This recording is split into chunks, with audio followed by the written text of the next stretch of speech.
앞서 전해드린 대로 더불어민주당이 어제 의원총회를 통해서 새로운 비대위를 꾸렸습니다.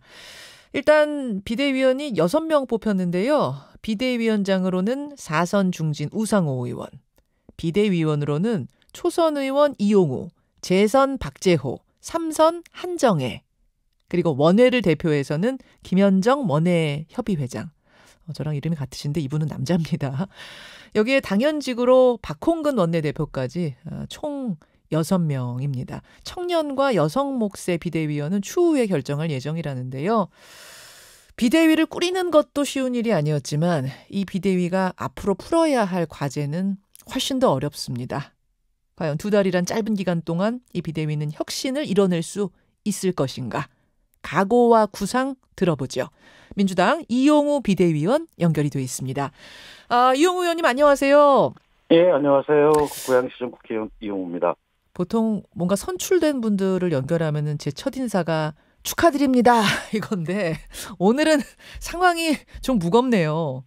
예, 많이 무겁습니다. 그러나 우리 당이 변해야 되고 제대로 변하려면 국민들의 눈높이에 맞게 변해야 되는 그런 과제를 맡았습니다. 예, 정말 어려운 시기에 중책을 맡으셔서 일단 각오가 어떠십니까?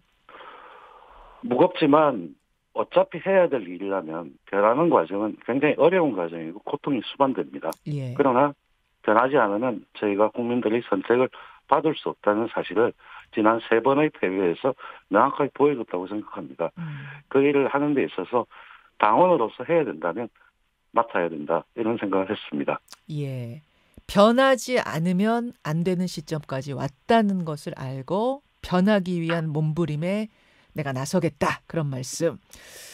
처음에 이용우 의원이 좀 초선 대표 맡아라 이렇게 추천이 들어왔을 때 한 번에 선뜻 오케이 하셨어요? 선뜻 오케이 할 사람이 없죠. 상당히 고민이 많이 됐었고 그러나 여러 가지 이야기를 듣는 과정 속에서 예. 저 같은 사람이 필요하다면 당원으로서 당연히 그 의무를 하는 것도 제 일이라고 생각했습니다. 우상호 위원장도 고민이 깊으셨던 겁니까? 아마도 그랬을 겁니다. 선뜻 하려고 하기보다도 숙제가 너무 크기 때문에 고민을 많이 했을 겁니다. 그렇죠.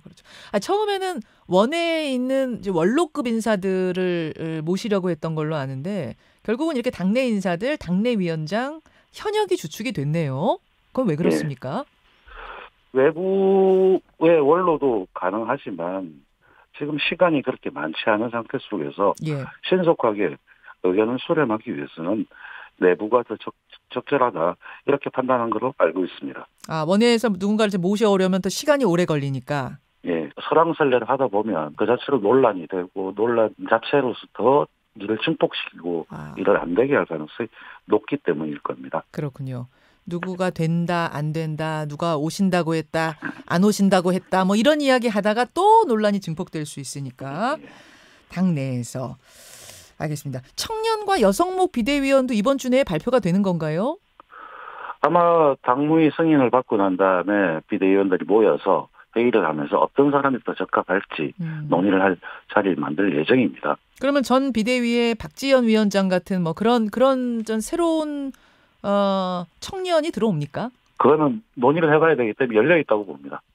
열려 있는 상황. 비대위 안에서 결정합니까? 그 부분은? 비대위에 위임하는 걸로 돼 있기 때문에 비대위에서 논의를 하는데 그 비대위원들도 다양한 의견을 수렴을 하고 과연 적합한 사람이 있을까 고민을 해봐야 될 겁니다. 오늘 정하는 건가요? 아닙니다. 당무위원회 중앙위원회 승인이 끝나고 나면 비대위원들이 의견을 수렴해서 그 의견을 또 토대로 논의를 해서 적합한 사람을 정할 거로 알고 있습니다. 조금 시간이 걸리겠군요. 예.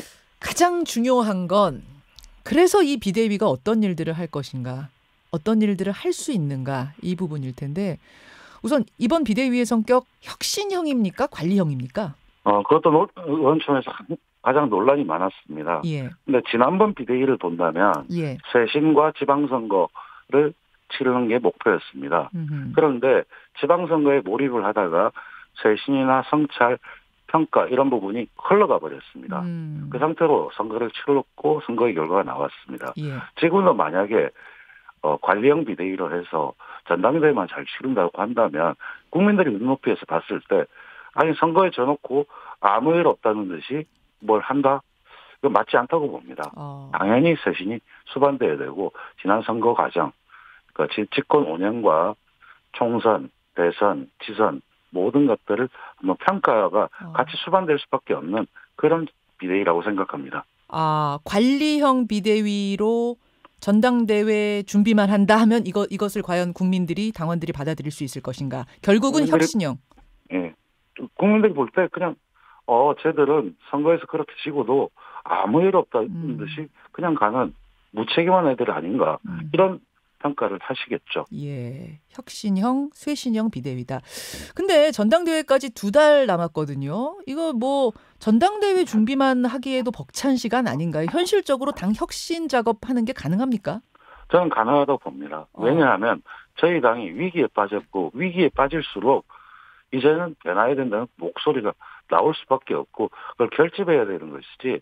그리고 전당대회 준비의 경우에 비대위에서 전준위를 구성하고 그쪽에 일정 부분 맡기고 어떠한 걸 주문을 하면서 두 가지를 투트랙으로 충분히 갈 수 있다고 생각합니다. 투트랙으로 아예 전당대회 준비반을 따로 꾸린단 말씀이시군요. 전당대회 준비위원회를 둬야 됩니다. 예. 그럼 비대위원 중에 누군가가 이제 그거 하나를 맡아가지고 또 꾸리시는 거예요? 그럴 수도 있고 전준위원장을 위임할 수도 있을 겁니다. 아니 아예 전당대회를 좀 미루자는 의견도 나오더라고요. 혁신 작업을 조금 더 깊이 있게 하기 위해서 전당대회를 몇 개월 미루자. 이건 어떻게 생각하십니까? 그 좋은 주장이긴 한데요. 사실 보면 미룬다는 건 문제를 자꾸 뒤로 이연시키는 게 불과합니다. 문제가 닥쳐졌으면 바로바로 풀면서 그다음 미흡한 게 있으면 새로운 지도부에 이러이러한 걸 해달라고 하면서 비대위 역할을 종료할 수도 있습니다. 그런데 그거 종료하기도 전에 미룬다는 이야기를 하는 건 적절하지 않은 것 같습니다. 이것은 이용우 비대위원만의 생각인가요? 공감대를 전체적으로 이룬 건가요? 어느 정도 공감대가 있는 사안이라고 보입니다. 알겠습니다. 의원총회 과정에서도 그런 얘기가 나왔었고 예. 그거에 대해서 이거는 원리 원칙대로 바로 문제가 있을 땐 풀어야 된다. 예. 이런 입장으로 어느 정도 공감대가 형성됐습니다.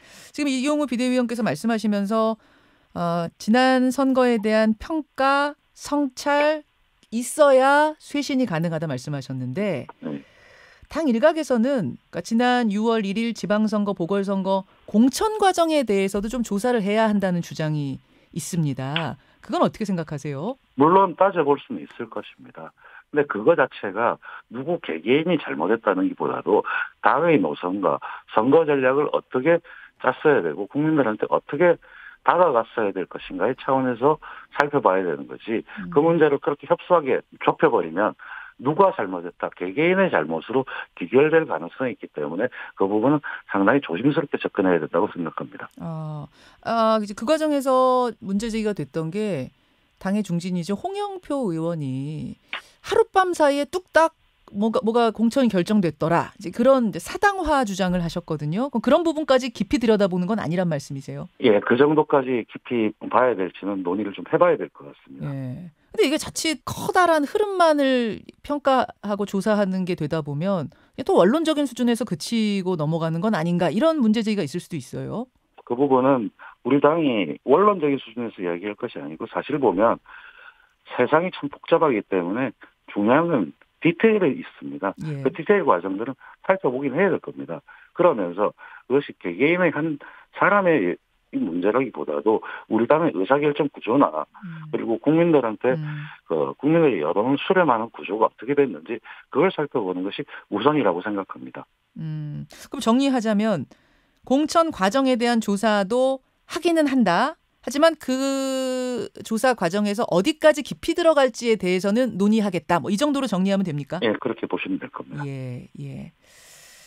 8월 전당대회 룰도 이제 혁신위가 다루게 될 텐데 일단 고치자고 하면 고칠 수는 있는 건가요? 그것도 열려 있다고 봅니다. 우리 당에 있어가지고 이제 권리당원의 목소리를 강화하자는 이야기부터 여러 가지가 있는데 예. 정당의 목소리는 집권입니다. 집권할 때 선거에서 중요한 거는 이른바 스윙 보트를 어떻게 하고 흡수할 수 있느냐.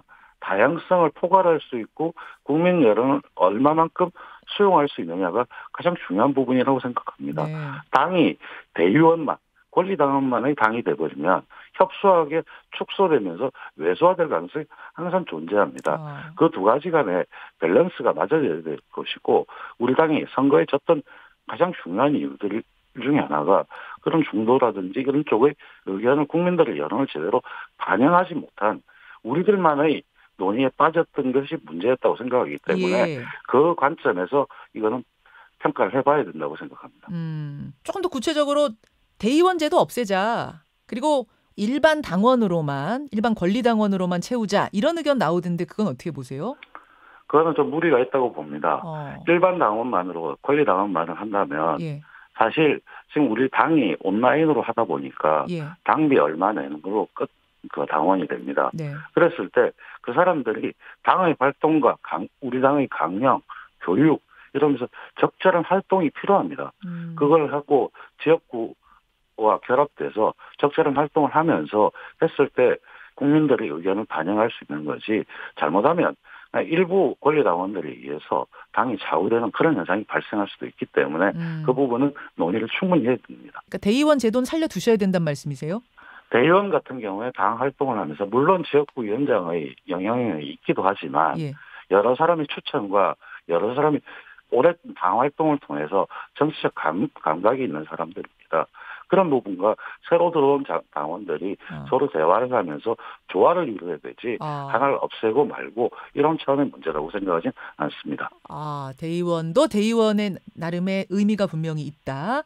대의원, 당원 합쳐서 가야 된다.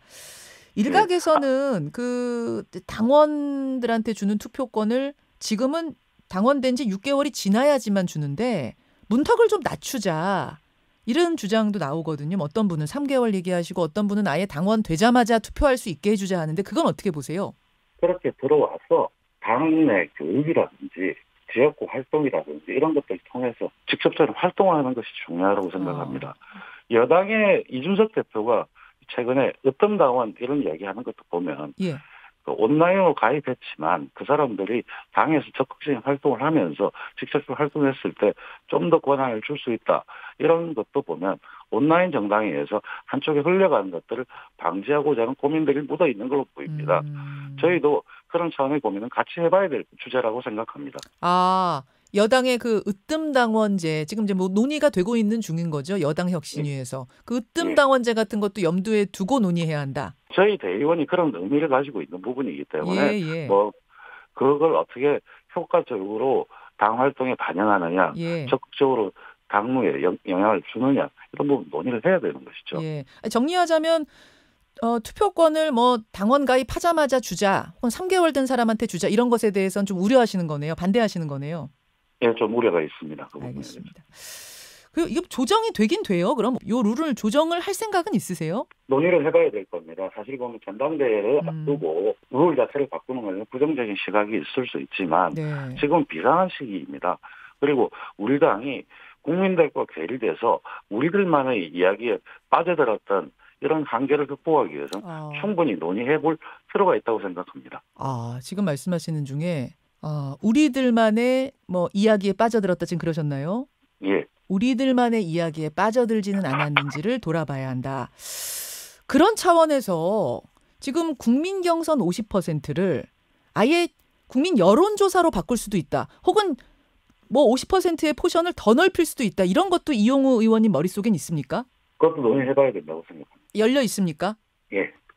제가 이 질문을 뭐 드리는 이유는 사견이지만 충분히 논의해야 되는 사안이라고 보입니다. 사실 국민의힘은 지금 국민 경선이 아니고 국민 여론조사로 50을 실시하고 있거든요. 국민 경선이란 거는 제가 투표하겠습니다라고 적극적으로 나선 사람인 거고 국민 여론조사는 그야말로 일반 여론을 막 돌리는 건데 국민의힘은 그렇게 하고 있는데 민주당도 그렇게도 갈 수 있다. 우리들만의 성에서 빠져나오기 위해서 그 말씀이세요? 저희가 그동안에 우리가 맞다. 그리고 국민들 가르치려고 하고 이 길이 맞다고 주장한 경우가 많이 있었습니다. 우리들만으로. 근데 국민들이 어떻게 바라보는지 국민들의 시각에서 우리 당을 평가하는 것들이 필요한 것입니다. 그럼 그런 것들을 잘 반영하기 위해서는 어떤 게 가장 좋은 건지 이건 되고 저건 안 된다. 선입견을 가지고 재단하기보다도 열린 자세로 가장 좋은 방법이 뭔지에 대해서 고민을 해야 되는 시점이 됐다고 보는 겁니다. 지금 밖에서 이런 질문 좀 들어오는데 그 룰을 우리들만의 이야기, 우리들만의 갇힌 성에서 빠져나오는 쪽으로 만들어야 된다는 기조 하에는 여론조사 100% 같은 아주 파격적인 것도 그럼 열어놓고 논의하시냐 이런 질문 들어왔습니다. 그 부분은 논의를 해봐야 되지만 다 열어놓고 명확하게 어떤 게 가장 좋을 건지 논의한 후에 결론을 내리는 게 맞다고 생각합니다. 그 과정에서 여러 가지 의견을 수렴해야 될 것이고요. 예, 제가 굉장히 파격적인 것에 대한 지금 질문 드렸는데 그것까지도 열어놓는 비대위가 되겠다는 말씀이십니까? 예. 알겠습니다. 저는 그렇게 생각하고 있습니다. 당 안에서 지금 의견이 가장 크게 엇갈리는 최대 관심사는 이제 이재명 의원의 당권 도전 여부인데 어제 이재명 의원은 이 질문 받고 시간이 아직 많이 남아서 깊이 고민해보지는 않았다 그러시더라고요. 문을 닫아놓지는 않는 대답이었습니다. 이용우 비대위원 생각은 어떠세요? 저는 이 문제 자체도 우리가 반성을 해야 될 게 뭔가, 무엇을 바꿔야 될 것인가, 국민들을 위해서 선택을 받기 위해서 무엇을 해야 될 것인가 이런 것들 평가를 하고 난 다음에 우리 방향은 이렇게 가야 된다. 근데 그 방향이 나오게 되면 그걸 잘 수행할 수 있는 리더는 어떤 사람이 될 것인가 이렇게 접근해야 되는 게 맞다고 봅니다. 그런 것이 빠진 채 누구는 되고 누구는 안 된다 이렇게 하는 순간 그 문제를 풀 수 있는 게 아니라 문제를 더 어렵게 만드는 것이라고 봅니다. 그런 거에 대해서 충분히 논의를 한 후에 누가 나와야 된다, 안 나와야 된다 그런 부분을 정할 수 있으리라고 생각합니다. 알겠습니다. 6명의 비대위원, 그중에 위원장은 우상호 위원장. 자, 그 6명 중에 1명, 오늘 이용우 비대위원 직접 만나봤습니다. 이용우 비대위원님, 오늘 귀한 시간 고맙습니다. 예, 고맙습니다. 예, 민주당 이용우 비대위원, 이용우 의원이었습니다. 김현정의 뉴스쇼는 시청자 여러분의 참여를 기다립니다. 구독과 좋아요, 댓글 잊지 않으셨죠? 알림 설정을 해두시면 평일 아침 7시 20분 실시간 라이브도 참여하실 수 있습니다.